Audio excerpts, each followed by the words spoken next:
welcome to the Bharat Connect April event panel discussion called Do Customers Have Choice in Their Customer Experience with Brands? So this is one of the top questions. We do know the answers, but still struggling, what as a company we can do to improve this, or what is a magical way of achieving this, to get the customers love your brand, or persuade the customers to go after the brand, um, year after year, right? So there are obviously a lot of different ways to get this done, and companies are trying out with the different strategies and everything. So we are here to discuss a little bit more on that, and shed more light, and see what the recent pandemic had anything to do with that, or changed any of these challenges, or given more different kind of a challenges. So we'll explore all these different possibilities in next 1 hour time. So to discuss this, we have three panelists with us. So we want to thank them for all of their time to spend with us this evening, and also to share their experience and their thoughts, to help us understand the situation in a better way. So let's welcome all three of them. I'll give a very brief introduction about all of them. Lokesh Kumar is coming from, he's a MD CEO of FA Software Services Private Limited. So I've been working with Lokesh for almost now 3 years now.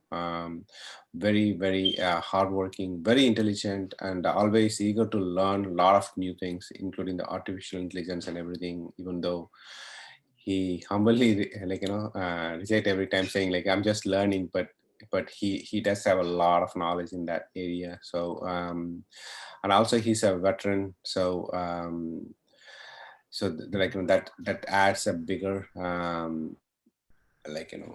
experience per se, because not many people can say I'm a I served in the army and then I'm coming here to do some other work. So so let's welcome Lokesh Kumar here. So we are proud to have you here, Lokesh. Thanks so much for being here. Thanks, Sadhavan, and welcome all, and good evening to everyone. So and then we have Vice President, and head self-publishing at books.com. Probably I'm not pronouncing it right. Books.com. Books.com. So Noor is here. So we were just talking about his experience and everything. So it's very exciting to learn from, as a publisher, what is the kind of customer experience that they are going through. And because pretty sure we all go read a lot of different books and consume different content in a very different ways, including watching a movie or watching a serial for that matter, right? So these all are coordinated and orchestrated by different companies around the world. So they are into that market, and they are competing directly with on one way they are competing, you can say, with Amazon and other big booksellers, and the other side so they are partners for them, or vendors for them, things like that. So Noor is here to share what is their experience, and how they are doing with the branding, and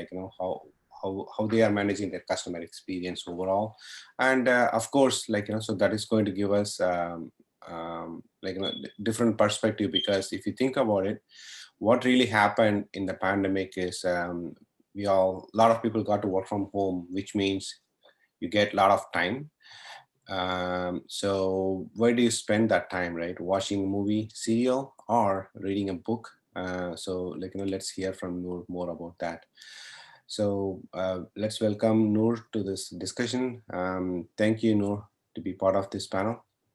Thank you, Suman. Thank you. Thank you for that brief introduction. And hi to all the panelists and the attendees here in this forum. Thank you so much. Yeah. So here I want to introduce Rohit Sharma. So he is COO from Abibus. So that's entirely a different industry altogether. And and Rohit brings a lots of different experience and exposure from his past years of working in different industries. And Abhi was he was also explaining how it is impacted, and how what do they do to maintain the brand, and how to excite their customers to come back to them, and use them again and again. So it's going to be very interesting to listen to Rohit. And so just to give you an idea about what he believes in is he's always eager and always excited, is what so to explain more about his characters. And he likes one of the quote from Muhammad Ali saying don't count the days, make the days count, meaning do something that's more meaningful, that has some kind of a positive impact on for others. So it's going to be very interesting to listen to Rohit, to learn more about what's going on with the railways, and the transportation in general. So because the tickets, and how many numbers of tickets and everything what they are dealing with within India is a staggering number. It's like about 4.5 crore customers. So it's entirely a different kind of experience, and learnings for us. It's going to be okay. So let's welcome Rohit to the panel, and welcome Rohit, and thanks so much for being here. Thank you. Thanks a lot. Looking forward to this conversation, and hi to everyone who has joined in. Yeah. So in general, right? So the Harvard business, one of the Harvard business studies, what do they say about the customer experience is 53% of the companies believe the customer experience management provides a competitive advantage. That's a quite a good number. And 45% of the companies view customer experience management as an important strategic priority. So companies understands it, and they do know this works, and they do know this is gives them an edge. But at the same time, if you look at the other side of it, 44% of the people feel that their company is not providing sufficient funding for customer experience programs. Most often, one of the challenge the organization faces funding customer experience, because sometimes they might think it is costing them more, but does it really true? Costing, is it a cost to the money we are spending on the customers, because our company exists based on the fact that the customers are using our products. So is it the right way to look at it as a cost, or or how do we go about it? Even if it is a cost, so what are the ways we can manage it in a different way or a better way, right? And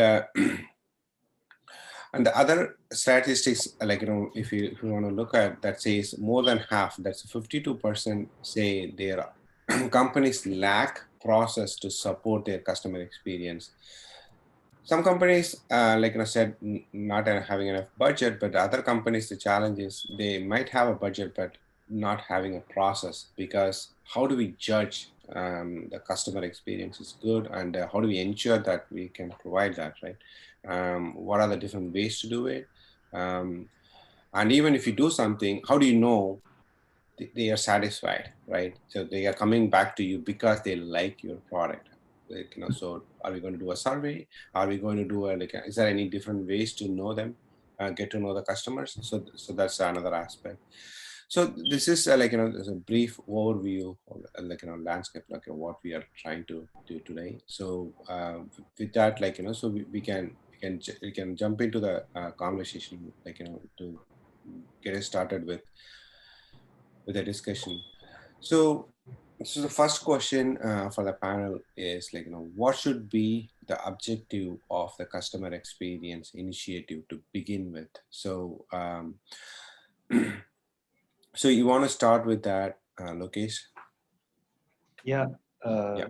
thanks for that. So, if I define a customer experience as a definition, it's not a start and end activity. It's a journey. There is no end for a customer in any business. Either he renew or he renew. He comes back. Or with various products, either it might be various. So customer experience is a journey. So the measurement of a journey is nothing but the travel happens. So how well it happens is what which is required for any customer experience measurement. So for the business, how it is tied up, there, there is no business without a customer. Mhm. So any customer is what grows the business, or we are always behind a customer. So the customer experience is required in a two aspect of a customer, either a visible customer or a non-visible customer. So certain visible customers, you will be able to see through the customer experience how he is going through. Certain non-visible customers experience, if you look at, for example, like an IT business of a Amazon type of customers, where we need to see that how the progress is happening, how the business is growing, the business growth and the dropouts, droplets. So the failure cases or the walkout in between before the transaction completion is what the measurement comes in to see that why the huge number of customers are dropping before conversion. So that would be a other measurement or a parameter to see actually. Yeah. And customer experience satisfaction is when a customer comes back, the experience would be good. Mostly, mostly I would say, not every time. So that we can see that how repeat a customer comes, for not for every business. Certain business it would be, certain business a customer come back could be different, because I would not say a patient coming frequently to a hospital is a customer. Yes, Yeah. at that industry, yes, it is so, but the health point of view, if we leave it out. But Yeah. still, a patient is referring somebody and coming out, so the customer connect comes. So it's a network. So a customer referring other customer. A person will refer only when he is really comfortable with the model, how it is being treated or engaged. So that's a word of mouth it moves on, or with the huge happiness he always shares it. So these type of parameters we need to fix it on. And when it look at a cost point of view, if you look at, yes, definitely without a customer, business is not there. So spending on it with a due diligence proportionate graph, it's always good to have. And initial day it is an investment. When the customer comes, it becomes a transaction. So it is a period of conversion from a opportunity cost to an opportunity getting converted. So Yeah. sunk cost means you are not measured it properly. So in that aspect, I these would be certain parameters which I would you know which I would like to share, that how we will be measuring the customer. And Okay. maybe get other panel members to continue on this if Sure. anything wants to be added, because direct B2C is always there with Rohit as well. He can add much better. Yeah. Yeah. Thanks. Yeah. So, Rohit, what is your take on this? Yeah, I think just to add to what Lokesh said, I think another dimension is for any business, whether a product, a service, or otherwise. I think the critical aspect for the success of the business is customer acquisition and retention cost. I think that's by far the most talked about element today in the modern day businesses. And it doesn't matter what kind of business you are into, whether you are selling tickets like Abibus or you're selling product like a Tesla or Apple, or even you could be a political party. The acquisition cost and the retention cost is very critical. Everybody spends a lot of money and resources to acquire a customer and retain a customer. So, and I think once you spend those dollars in acquiring him, obviously the success is depending on whether you can get that customer back and keep him stick to your product. And so, in nutshell, I would say any product that is not focused on, since the question is about the objective of uh, customer satisfaction, any product or service or business that doesn't have the objective of customer satisfaction Yeah. is actually a recipe for disaster. It's setting for failure. Yeah. Uh, so I would, in my opinion, I think the critical aspect is if you invest in customer satisfaction, you're basically reducing your retention cost. Okay. Okay. Okay. Thanks. Thanks. So, Noor, you want to add anything to this? Otherwise, we'll jump to the next one. Yeah, I would look at it a little differently because every customer and you put your customer, your growth should be based on your customer. So your customer journey. So because it depends on business to business. A lot of business, there are a lot of products which are being sold when acquiring, and then it move on to the customer journey starts. During the customer journey, there are a lot of upsell of products which happens, and there are a lot of revenue which gets built up on the customer journey which is there. So you have to map the processes clearly, where the customer acquisition, during the customer acquisition time, and the processes are very clear in terms of the experiences completely fulfilled, and then he keeps retention of yours is not buying the product and coming back on the same product, but retention is also how many times is he buying your product again and again during the Yeah, process of the customer.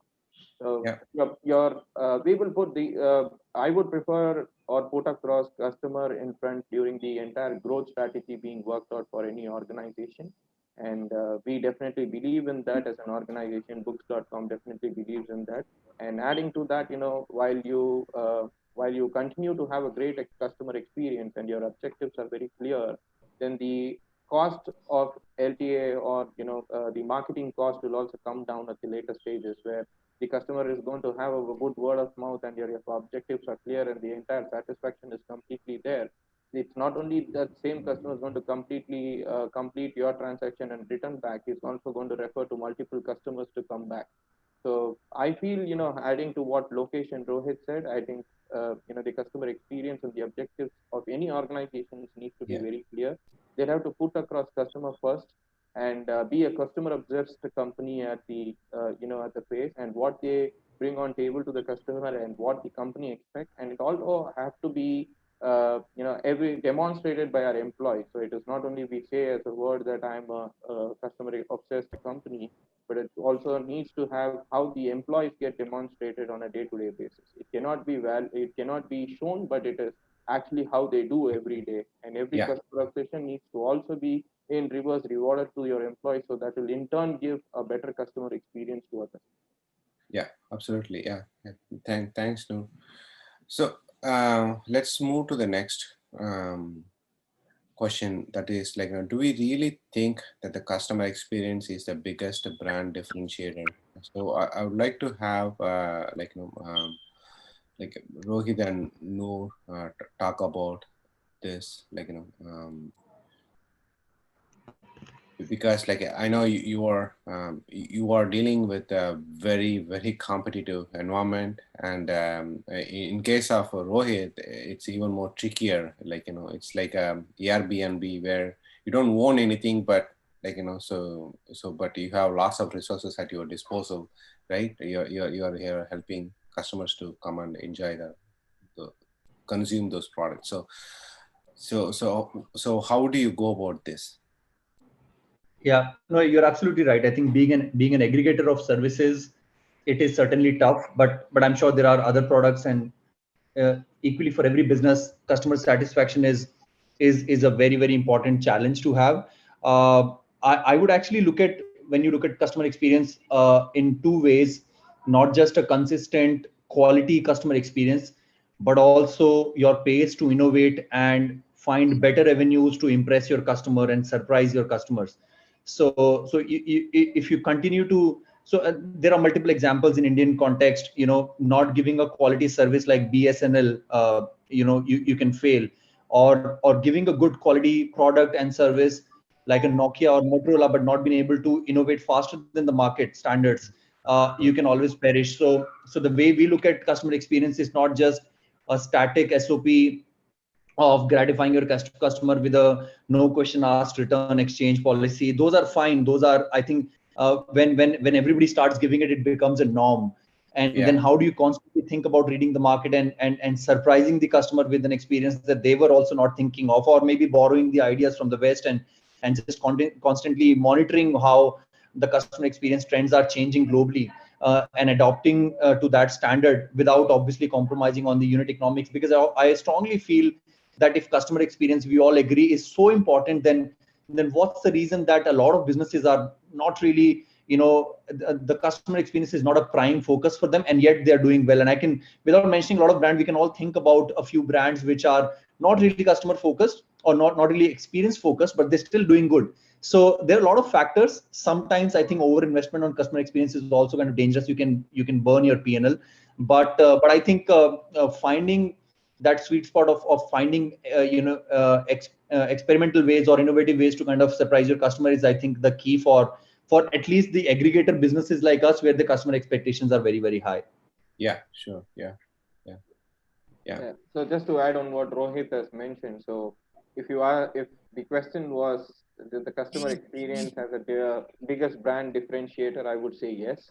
Yeah. And the differentiator is that while you have an industry where you have different kind of brands, why would a customer choose a single brand? Is it either about the kind of products you offer? It is also about the kind of experience he had or his friend had or anyone had, or word of mouth which comes in place. Yeah. And it also depends upon what your ratings are sometimes, and how different are you from others, and how transparent you are at the end of the day during the customer acquisition. And Yeah. that's for the transparency and keeping that trust moving forward for the future during the journey of the customer matters. In that purview, I think you'll have to also understand the customer at one phase, and also the market perceptions, how it works, and keep evolving your experience. And or you should also be you should also focus on your efficiency and keep up with the technology in terms of keeping the differentiator in differentiator mode in front, and say that, okay, I am different from this brand to this brand, or my business is different in terms of this brand to this brand. Because some industries have an open access to the entire eligibility crowd, but some industries doesn't. So for example, in industry like mine, it's very niche industry, and it's very close group, so you cannot have 5 crore 6 crore people, like how they apply for credit cards and personal loans or eligible for housing loans. But in my industry, it is completely different. So in this industry, how do you ensure that you're different in the market? And when you're entering into a new, again, we are a startup, so it's just 2 years old in the industry, so you have a couple of people which is more predominant in this industry, and they are dominating the industry. So how do we catch up? That is also how different you are when your customer comes in, and someone who has been with a different company moving across to your company to publish a book, and what differentiator did I give him in his journey during he was in a different Yeah. company and moving across to my company. That is the Yeah. kind of strategy which we'll have to work out, and keep Yeah. learning from what experiences we gain in the market, and being top of the technology also works. So a lot of technological company help us keep engaging with the customers, irrespective of they buy with us, if they don't buy with us, or during the customer journey also. So you'll have to demonstrate a lot of products and keep full throttle in terms of your technological upgrade. Keep a watch on how your customer communications are played to your strengths. And you can also have to put the focus on the customer again when you're growing. So it is because you learn a lot of things from the customer without having internally brainstorming with your employees and coming to us, but that brainstorming coming only from the feedback of the customers at the end of the day. So you will have to Exactly. look forward to be a differentiator. Yeah, I believe these are the parameters which you'll have to keep in mind and keep look at, and evolving. You and your teams keep evolving together. Yeah. Yeah. Yeah. True. So,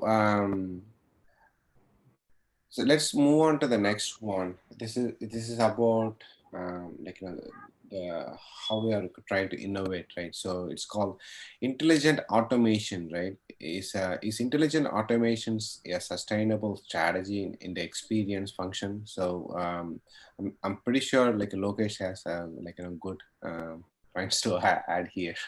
It's your favorite subject.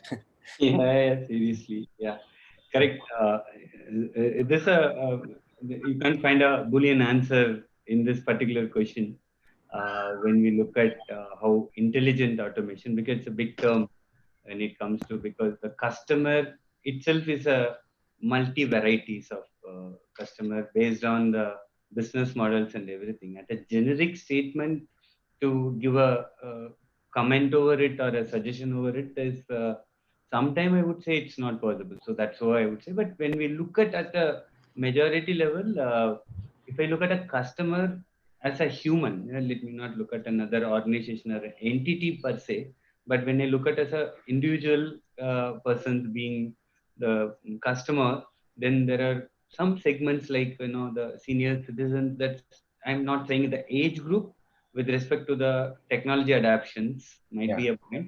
So there are certain segments who are already retired, so they are not no more your customer, although they are alive in the world. So that segment, keeping it apart, or I would say to ignore them, because of when you come to the intelligence, because the intelligent automation moves you to the industry 4.0, which we are currently in the transition. So in that point of view, when we look at certain segments, we need to leave. But there is a future coming customer is there. That is called the kids today. They Yeah. are very, very, very technology adaptive, even better than some of us actually. Yeah. Maybe one or two might be very good, even better than me. So my kids are better than me in the gadget adaptions so quickly, from iOS to an Android to a Windows to a laptops of things and the Linux operating system, whatever it's, they are able to shuffle down between and quickly adapt. So those are all those customers where the benefits of this today's investment on intelligent automation on a AI point of view, or an automation point of view, or an ML based point of view, or even a computer talks to the customer also. That acceptance will come in those generation of the kids in a down the line. Either it may be a 5 years or a decade down the line. I think our human voice would not be so much interested. They will be also accepting anything with a voice. Somebody can interact, and intelligent response with the regional languages or with the context oriented with a better way is what which would really work out. Because today we are trying to say this artificial intelligence, not only now, it is there for past 40 50 years also, I can Yeah. claim for it. Absolutely. Yeah. So it had been evolved like anything today. So Yeah. today, Sophia, who was there in Dubai, today there are multiple Sophias are there even in a restaurant. So even I could call that as an automation, because that's also an experience where people go for the team, but that investment is also making people to come frequently, or at least everyone to take that one experience at least. Yeah. So those type of also is an automation again, or a digitalization. If I twist this question towards digitalization also to be included in it, I would say that is the future. If you are not digitalized in most of the business, wherever it is feasible or convertible, uh, that 4.0 you will be available. In certain business where it's not so much required, or it needs even 100 years plus, yes, we can skip those. But whoever convertible can be there down the line after a decade, that is what the ruling will happen. So in a justification last point, if I summarize it, yes, intelligent automation, digitalization, going with the uh, good cutting edge technologies based driving is always good to have. Today, systems started talking, systems started understanding, system had not started sensing. If it starts sensing, I think there are a lot of big players who are still doing the research in that. So through your mobile or anything, it's coming. The accuracy levels when it touch, then human touch is what the best customer experience. If that a digital touch, I think uh, digitalization is going to your cost of acquisition. I will not come into that aspect, but the conversion should be really good, is what I feel. Yeah, I might differ from Rohit or Noor, but being the software development point of view, this is what I feel, because with the interactions on the requirements, I'm able to feel that sitting in anywhere, you are able to convince a customer, or you are able to convert a person into a customer. Because more than a brand, when you introduce first time, that becomes the brand.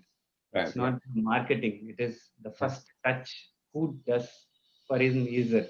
Yeah. If you introduce me for Flipkart first, then for me, I'm a Flipkart customer. If I would not even search of Amazon, when I'm comparing only the brand place, right? So those type of areas I would not even look at. So first experience, if I know, then I will always keep going there only. It is like my home time. If I need this, go here only. Why I need to go for comparison? Yeah. So everyone's separate customers are individuals. Only certain customers might be 40%. Also, it might be a bigger percentage. They vary between here and here. In those areas also, still You can intelligently pull and then bring the people. Still, it is possible. If I'm Yeah, relevant to the same question, yes, that's what I feel. It's good to have, and it's good for your future. Might not be for the current today. If you don't do that today, tomorrow would not be there. yeah, That's what yeah, I feel. Not to scare, but just in a simpler term, you can take it. yeah, yeah, absolutely right. Yeah, yeah, yeah. So, Rohit, you want to add anything here? No, I just got a quick nugget from Yeah, Lokesh's point. I think I was thinking that we all feel and discuss about customer experience from consumption perspective. Most of the times we feel that a good customer experience is at the time of consumption. But I think from Lokesh's words, I could also feel that, when if there is an intelligence automation in place, we can resolve a lot of things even at the supply standpoint. For example, I'll take my industry's example, and we were speaking about trains also a few yeah, minutes back, that while the trains back then were all fully occupied, how will the government survive with the limited inventory or limited supply? Uh, if I fast forward, or go maybe 3 years back, on a Diwali day, or a Sankranti day, everybody struggles to get the right bus. So the supply determination by governments and the bus owners through an intelligent automation is something that at least I don't see in India anybody seeing that. So governments always rely on our manual inputs about whether we should deploy 500 extra buses in AP Telangana, or 100 buses extra in Himachal, during snowfall, or during Sankranti down south. That's something that we all rely on, a very manual crunch data. And I'm just spitballing here that I feel that it's also a huge part of the customer experience to yeah, manage the supply from some kind of an automation. I think that thanks Lokesh, I got that idea from your argument. I think that makes a lot of sense to me as well. yeah, Thanks, Rohit. yeah, yeah, yeah. So, how about you, Noor? Yeah, how about your industry? Like, what's going on there in terms This of the is again, this is a different industry altogether. When yeah, I heard Lokesh talking, so I was relating to my industry in total. That my customer age is not defined, so persona. So I have a 5-year-old who is writing a yeah, book true. and a 90-year-old who's writing a book. The only difference is the 5-year-old writes on a tab, a 90-year-old still writes on a pen and paper. The gap in between of the customers are those customers majorly write on a word format. Now now that's getting bored. So the automation, what they're looking at it is that how can I, when I write it, how can the system say that I am wrong, and this is a plagiarized sentence, and this word is, or this sentence or this topic is contentized by someone else, so they have a copyright. So that's where the publishers comes in play. Algorithm. Yeah, So when you write a book and then you share it to us, we don't only do editing, we also look at plagiarisms. We also look at it, differs on the kind of services which the yeah, customer yeah, wants. So who yeah, owns this content, or who has a copyright of this content, so that you don't go across into falling into a mess. And yeah, while the other side, where you look at it from a customer perspective, so we are also developing something called do it yourself model, where customer currently doesn't have to share their content because it's sensitive content. In a lot of countries, people take content and they republish it with a different name and then do it. So that's also a loophole in this industry, which is not organized in total. Somewhere in Europe it happened, somewhere in Africa it happened, somewhere like that. But in okay. this industry, what we're looking at is do it yourself, is that you're writing a book, you come on 3 clicks, you publish a book and distribute it in Amazon and Flipkart. So that's the kind of automation which we are currently doing. So Oh, doing that will also help reduce a lot of internal manual work. And how are you equipped to have internal processes automated? So mhm. internal processes can be only automated with intelligent automations, processes or strategies which you have, which involves RPA and AI together.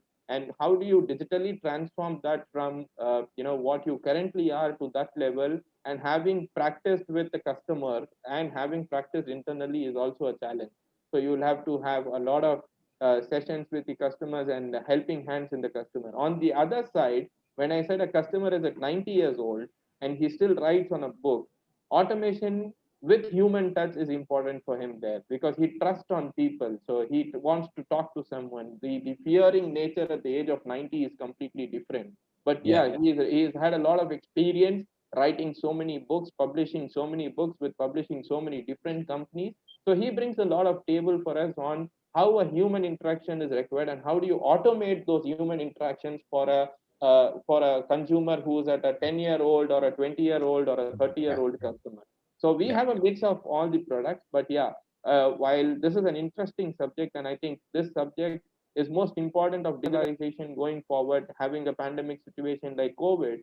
So you cannot meet a customer, go and meet a customer, but you have to sell a product and you have to promote your product. So how do you do it? Is digital. So companies Yeah. who were one step ahead in moving terms of digital should have survived. Companies who have not been digitalized, still moving across to manual processes and work, even their internal processes would have tough time servicing the customer. Yeah. True. True. Okay. Yeah. Thanks. No. Yeah. That's a good point there. Yeah. So we can see the difference, like coming from different industry and different perspective, helps us to see things very in a broader sense. So it's all good inputs here. I'm pretty sure that this is going to be good use for for our audience. So the next one is going to be, let's see if we can just quickly wrap it up in 5 minutes each for the next three. What should be the budget for the customer experience function? So as I mentioned earlier, this is very tricky, but just based on your experience, you could explain. So Rohit, you want to weigh in here? What should be the budget for customer experience? Sure, sure. I'm going to maybe borrow a cue from what Lokesh mentioned earlier, that some of the customer experience investments could be future centric also. So I Yeah. really like that way. I think that this helps us break that down, because normally as a customer centric company we focus on today's transactions and those generic thumb rules like give a customer 100% refund or get him to refer people.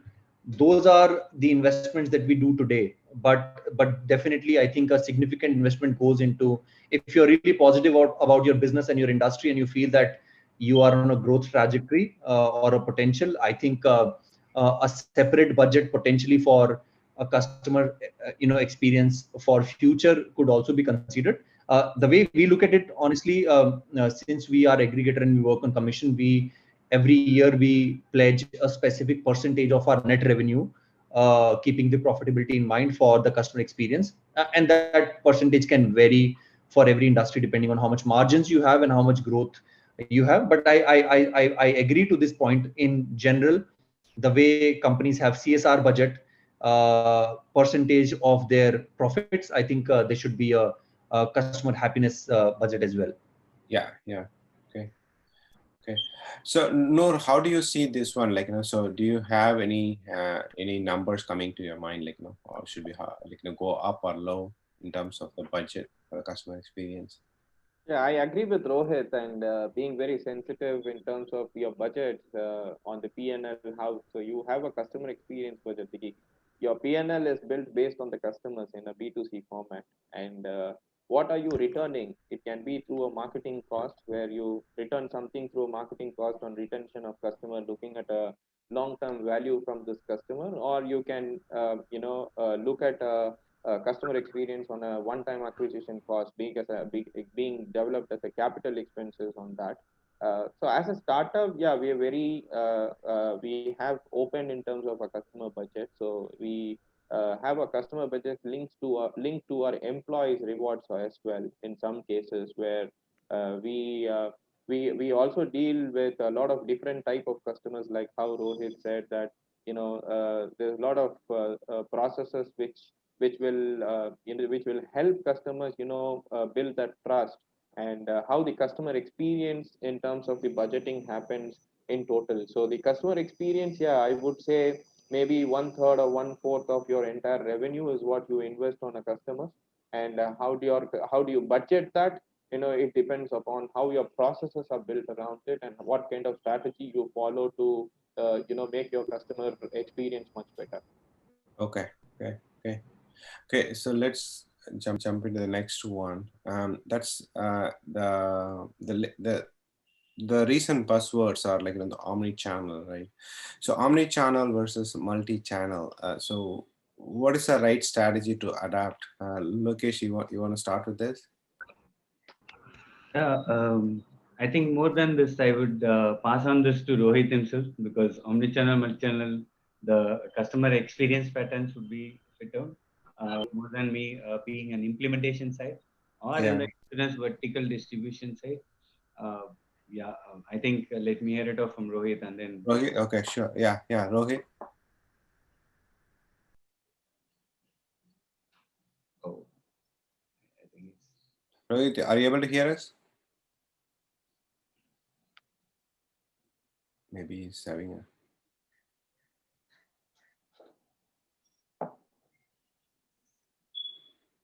Yeah. Hello, Rohit. Yeah, sorry, I dropped off. I just came back Okay. after 20 Yeah, seconds. yeah, Can yeah, you yeah. repeat that question? Yeah, so the omni-channel versus multi-channel. So what is the right strategy to adopt? So how are we handling it in Abibus?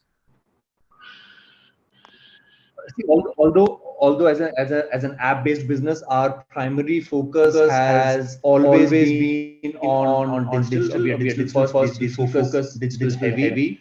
Okay. But I strongly feel that that no.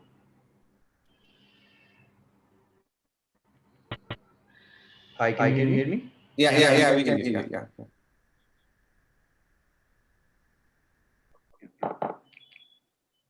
Some drop in. Hello. Yeah, Yeah, yeah, we yeah. can We hear. can hear. Yeah, yeah. Rohit, are you Are you there? there? Can you hear Can you hear me? me? Yeah, yeah.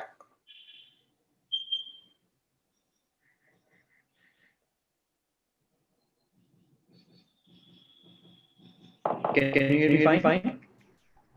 Yeah, we Yeah, we can. can. Okay. Yeah. So I was saying, although my nature of business is entirely digital, and I think conceptually we focus on. Okay. Yeah. Let him come back. So Noor, you want to add from your perspective, omni-channel versus multi-channel, so as being a startup, how do you see this one? What is the right strategy? I would say omni-channel is a better strategy, even if it's a startup of a large organization, because Okay. omni-channel helps, helps or put the customer into convenience to connect to the brand. Okay, Okay. and where you can have your, uh, you could say website, you could say mobile apps, you will have your social connects, wherever you are. So you make your customer convenience in terms of reaching out to you. So Yeah. reaching out to customers is the most important thing, where you learn to get the feedback. And and omni channel should be the best way forward.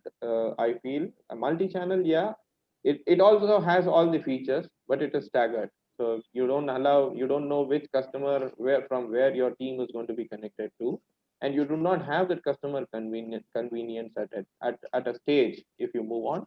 But yeah, omni-channel helps you to connect to the brand. Not only the customer connecting to the brand, it also helps the brand connecting to the customers in from a different channels, or whatever channels you all as a omni-channel consolidated you have with. Okay. Yeah. Yeah. Yeah. That's exactly what we also hear, talking to different customers, so the omni-channel is becoming much more the preferred way of handling the communications. Yeah. Yeah. Okay.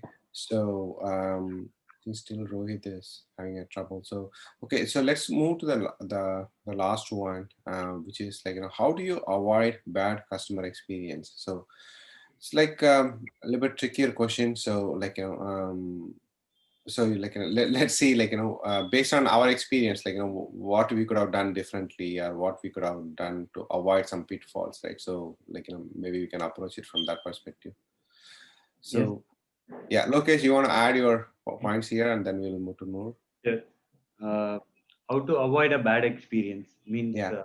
if I can interpret with the comma pass and everything, there would not be an intention to apply a model to check whether it is a good or a bad. So knowingly Yeah, something is a bad, nobody would be then. So it happens. So the main thing is to do a reverse check of what happened, how it had been journey, walkthrough had happened, or the travel journey. That's what is mainly required.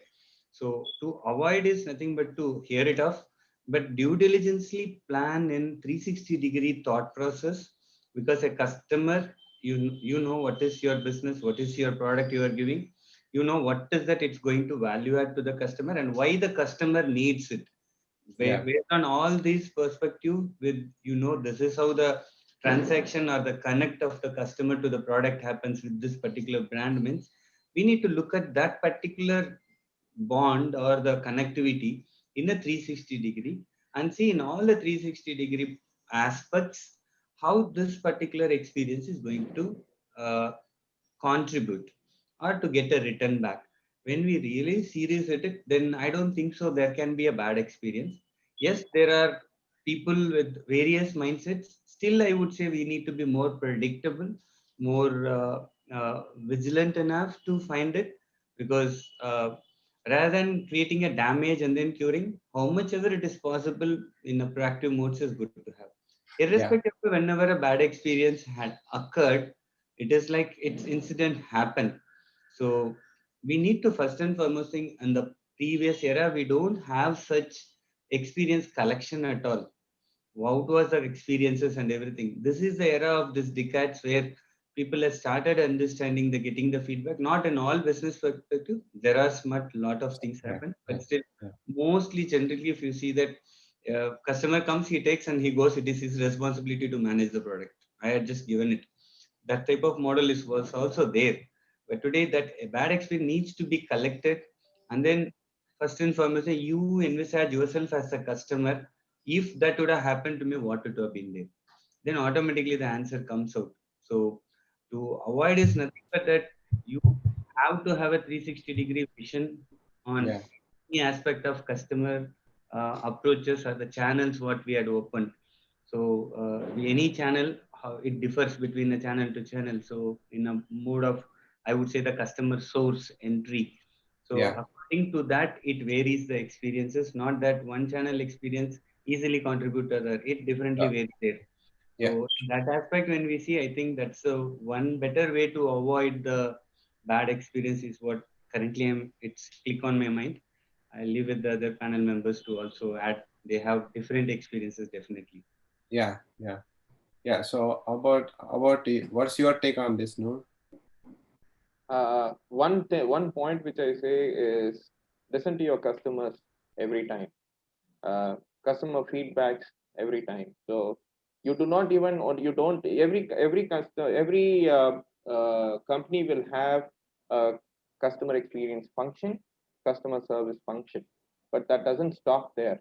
So the customer feedbacks have to be heard sometime through the middle level management employees, and to senior level management employees, either through multiple channels of feedbacks being received, or through any of the channels, or evaluate which channel is a better option to reach out to the customers and understand. When you understand more customer feedbacks, you understand what are the loopholes you have internally and what your product loopholes are, which is impacting your customer to have a bad experience. I completely agree with what Lokesh said, that no organization will have any intention towards giving a wrong or a bad customer experience to the customer. Yeah, there are options or loopholes where any of the physical connect to customers might have been given a different commitment, but when it comes to a practical reality which have been different, that's where technology and automation comes in place. So when you have technology and automations and digitalization of your processes and your customer facing platforms, then you will reduce such instances. If I may give an example, if I have a 30-second time, so I would say when we in insurance, there used to be no digital products earlier. So it is only a physical connect products. When I connect personally to you and I sell a ULIP product to you, I can give you any projection and get the signature of the customer and file it, go and submit it. But when you realize after 4 or 5 years it did not happen, the customer is going to bounce back to you saying that it did not happen. Now the entire process of that is digitalized. So the customer is aware as to what product they have sought for. And your regulatory bodies say that, yeah, this is the product you bought for, and this is what is the return you're going to get. And it is unpredictable in ULIP products. So what you get in return is different. So if there is some other commitment, please reach out to us and sort out the issue. So that's how the insurance company works. A larger industry, with multiple transactions happening every day. So my point to close will be, say, listening to your customers is one, and secondly, if I may take Amazon as an example, Amazon empower employees to remedy bad situations. In certain instances, like I hear Rohit also saying that giving 100% refund when the customer has a bad experience. Yeah. Similarly, there are ratings and experiences which Amazon processes follow. Since we work with Amazon, so we also take some best practices from them. So we say, okay, if what is the issue of the customer, and during the journey, what are the steps which he has taken, and which step is the bad experiences happen. So what is the remedy? Empower your people to do that. It will put accountability on your people. It will put accountability on the brand, because no customer, when he is at a bad experience, when he calls up and tells, or when he reaches out to you, you tell him that I'll get back to you. That is not a customer who wants to listen. So you give him a Yeah. timeline or give him a solution. It is only based on how you remunerate your employees, or your processes, gives that empower your people to help the customer at that situation. That will also turn out sometimes to a better experience, a joy experience to the customer on what he wants, unless the customer has a bad intention in mind, saying, yeah, this is what was I expected and I got in return of that. So Yeah. Yeah. so that's the way we look at it. Okay. Okay. Okay. Yeah. Thanks. I think Rohit is still having issue. Rohit, are you back? Yeah. Yes, yes, I can hear you guys. Sorry about the trouble. Yeah. Okay. If Yeah. you can repeat the Yeah. question, I'd love Yeah. to So, answer. we are at the last one. How do you avoid bad customer experiences? So, like, what can we do? Yeah, I think I read this question earlier, and I was thinking about this. Before this conversation start, I was also trying to bring a different perspective for the large scale businesses. I think for large scale businesses, and when I say large scale, like I said earlier, you can visualize a Tesla, Apple, and a Bus, a Make My Trip, or a BJP Congress, like those scale. I think the customer experience, more than what it is actually, how it is portrayed, is has become more important. So let me just quickly, articulate by saying that, let's say, I believe that pre-dot-com bubble was a long period for a technology revolution, where everything, new technologies were coming in, starting from the early 20th century, when aeroplanes were built, and then in 70s internet came in, and so forth. I think post-dot-com bubble was an information revolution, where everything was start with the invention of Google. Everything started coming in hand, and then I think last 10 years after the discovery of Facebook is the social revolution. So people not just have information, but they can pass on the information faster than before. So for brands like us, this period is even more dangerous, because you cannot just write a good Wikipedia page and impress a customer. If you upset one customer, he has a power to make it viral. So Yeah. this social revolution, which has come in last 10 odd years after Facebook and Orkut, has made the perceived customer experience more important than the actual customer experience. So I strongly feel that brands need to invest more on making sure they look good than what they actually are. But that doesn't obviously avoid the need of avoiding a bad customer experience. So yes, it is utmost important that you avoid and set your SOPs, which go towards making the customer experience better. But if you're a brand that is still not able to do that better, make sure that you make your picture look a little rosy than what it is actually. Yeah. Yeah. Yeah. Yeah. Thanks. Rohit. Yeah. Yeah. So I think with that, we come to end of all the questions. So now it would be the time for our audience to raise some questions, and so we can have panelists to explain, or clarify whatever the questions you may have. Vignesh, do we have any questions already, or? Yeah, we have two questions. Okay. First question is to be asked to be asked to Rohit.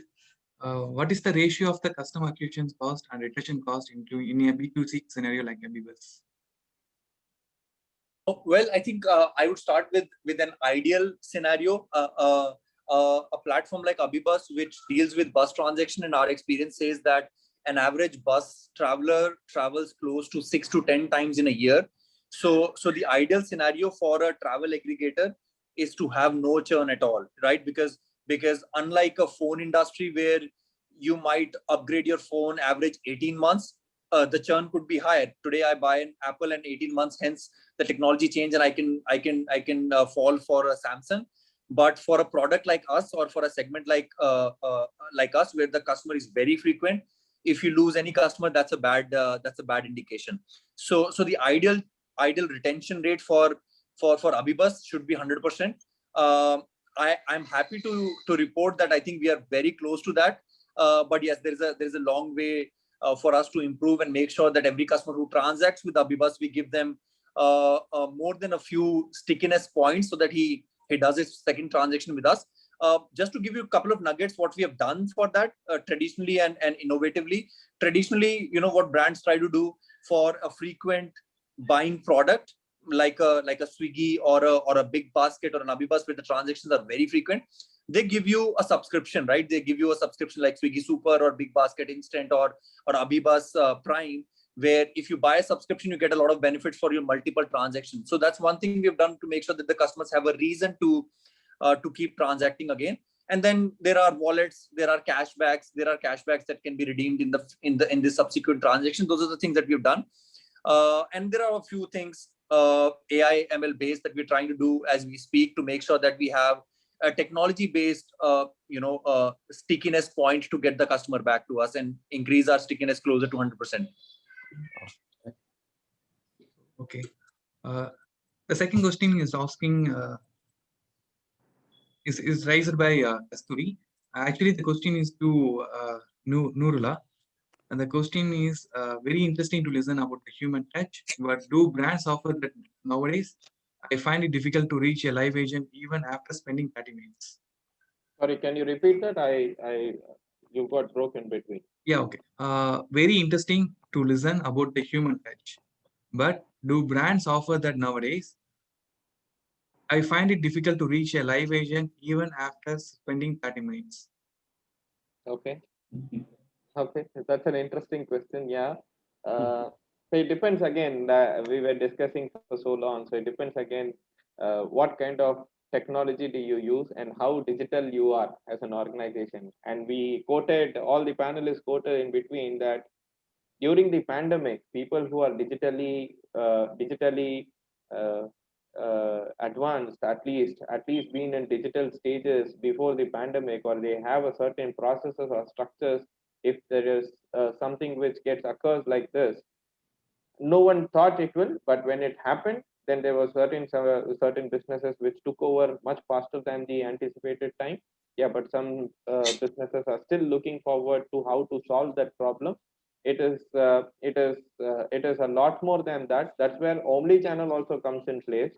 You don't have to wait on a call for so long, for 30 minutes. When you have a omni channel processes and strategies built, you reach out through multiple channels, whichever is convenient to you.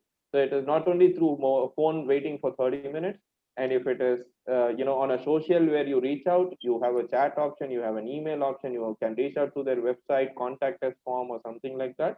As far as it is not too much of urgent to the end user to have to be spoken to someone immediately, omni-channel is a better way the companies have to adopt for. And yeah, that will also help the situation like you say that it is also arrested.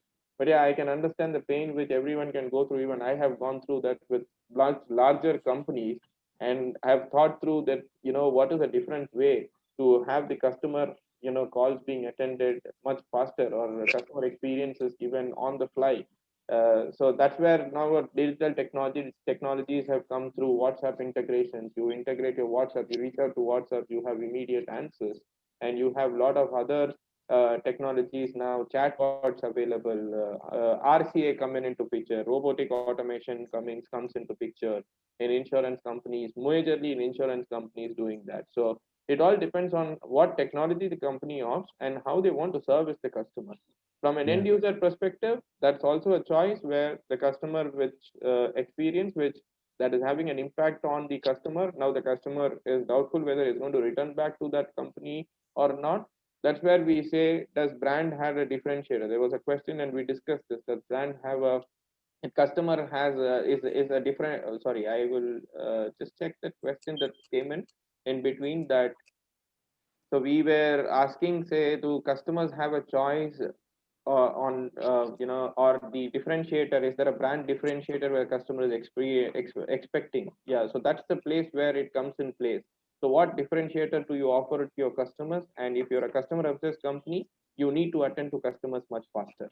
And what technologies you should adopt with the kind of or with the amount of customer base you have, that depends on that.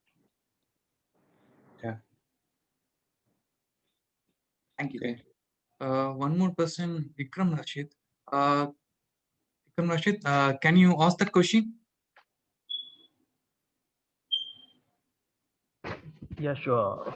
My question was, if a customer at the initial stage had faced a problem or he had a negative impact about the company or the service, how do we rectify it? And post rectifying the what to say, a negative point or something, how do we measure it that the customer is fully satisfied with the rectification which we have offered to the customer?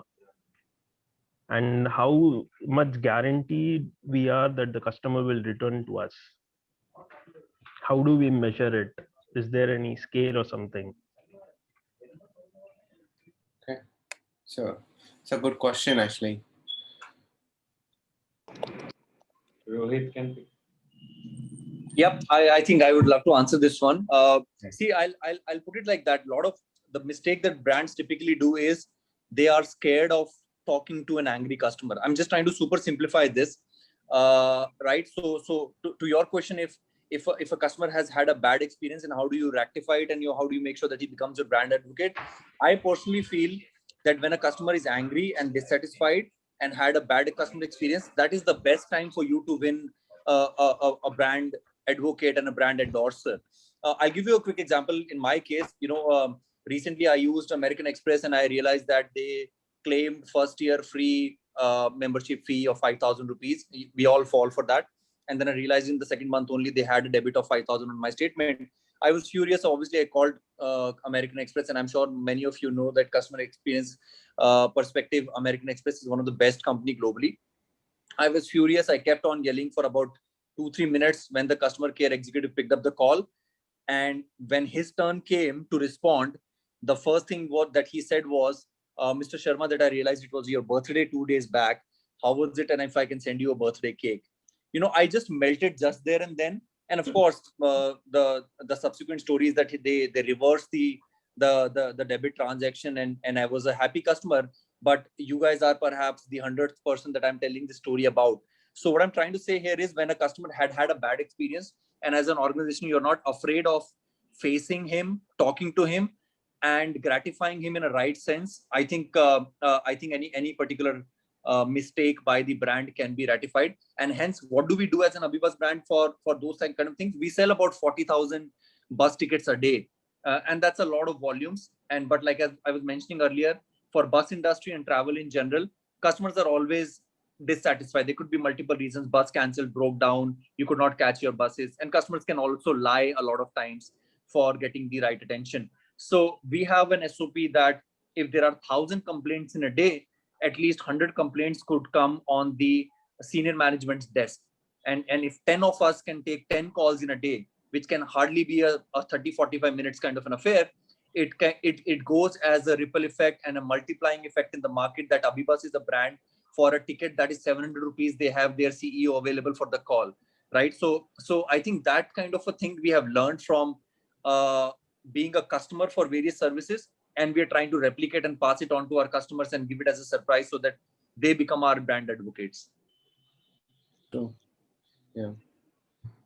Yeah, that's a very good point. Actually, so the key here is so everyone makes mistake. It's not that you know making we cannot avoid making mistakes. So things can happen, but acknowledging the mistake and have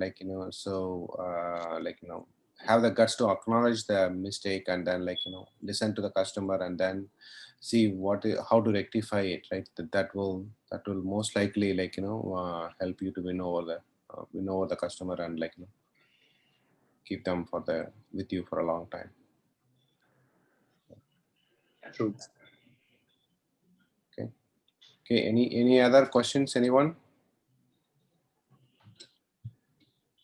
Okay, That's all. yeah, that's all. Okay, so we're coming to end then. So would like to thank once again all three panelists. Thank you so much for spending your evening time with us and helping us to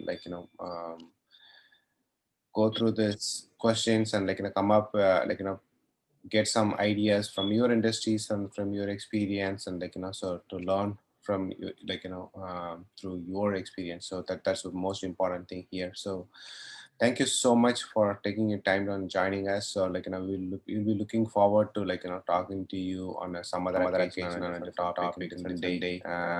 So like to thank you one more time the Bharat Connect and please join our effort and help us to spread the word about the Bharat Connect. This is an association we are trying to create for contact center industry in India-based companies because we are surprised to see there is no organized